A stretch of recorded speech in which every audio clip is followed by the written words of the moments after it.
Assalamualaikum warahmatullahi wabarakatuh. Saya Najwa Zaira Arnas dari kelas PEC dan NIM 135230100 akan menyampaikan materi ekonomi mikro tentang teori produksi. Teori produksi adalah teori yang menjelaskan hubungan antara tingkat produksi dengan jumlah faktor-faktor produksi dan juga hasil penjualan outputnya. Sedangkan fungsi produksi adalah hubungan teknis antara input dengan output yang menggambarkan teknologi yang digunakan serta semua metode produksi yang efisien. Input adalah unsur produksi yang digunakan sebagai masukan dalam proses produksi, sedangkan output adalah barang-barang baru yang dihasilkan dari proses produksi. Sumber produksi atau resource dibagi menjadi dua, yaitu sumber produksi dari alam atau natural resource, contohnya bumi, air, dan udara. Yang kedua adalah sumber produksi dari manusia atau human resource, contohnya adalah tenaga kerja dan juga modal. Unsur produksi atau element of product, contohnya adalah alam dan tenaga kerja yang termasuk dalam unsur produksi asli. Lalu ada modal yang termasuk dalam unsur turunan dari unsur produksi asli pengelolaan. Dan ada pengelola yang merupakan unsur produksi yang mengorganisasikan unsur produksi asli dan unsur produksi turunan. Jangka waktu dalam kegiatan produksi dibagi menjadi 4, yaitu very short run, long run, dan very long run. Pada very short run tidak dapat mengubah output sama sekali. Pada short run di mana output tidak dapat diubah, tetapi paling tidak ada satu input variabel dan lainnya tetap. Pada long run di mana output dapat diubah dengan semua input variabel. Pada very short run, contohnya adalah dalam produksi furniture, dan jangka waktu pada short run adalah 2-4 bulan.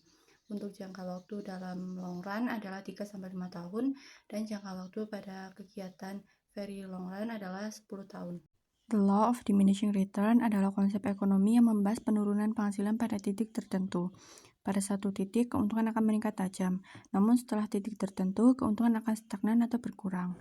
The law of diminishing return akan berlaku setelah skala produksinya mencapai titik puncak. Penambahan input seperti tenaga kerja atau lainnya akan menghambat proses produksi. Contohnya adalah ketika seorang petani memiliki lahan yang terbatas. Jika hanya ada si pekerja untuk mengolah lahan, maka panen yang dihasilkan akan maksimal. Begitu juga sebaliknya, apabila ia menambah pekerja lebih banyak, kemungkinan hasil produksi akan bertambah hingga titik tertentu. Apabila melampaui batas, hasil produksi akan menurun karena terlalu banyak pekerja dengan sedikit lahan. Komponennya ada 3. Yang pertama adalah produksi total atau TPP, yaitu tingkat produksi total pada berbagai penggunaan input variabel. Yang kedua adalah produksi marginal atau MPP, yaitu tambahan output sebagai akibat dari tambahan satu unit input variabel pada berbagai penggunaan input variabel. Yang ketiga adalah rata-rata atau APP, yaitu hasil rata-rata per unit variabel pada berbagai tingkat penggunaan input. Tahap produksi dibagi menjadi 3. Pada tahap pertama, MPP lebih besar daripada APP. Pada tahap kedua, APP dan MPP lebih besar daripada 0. Dan pada tahap ketiga, X meningkat sedangkan Y-nya menurun. Tahap kedua adalah tahap yang paling tepat untuk kegiatan produksi, karena dengan tambahan inputnya masih bisa meningkatkan outputnya, tetapi tingkat penambahan outputnya semakin menurun. Sekian pemaparan materi dari saya, terima kasih.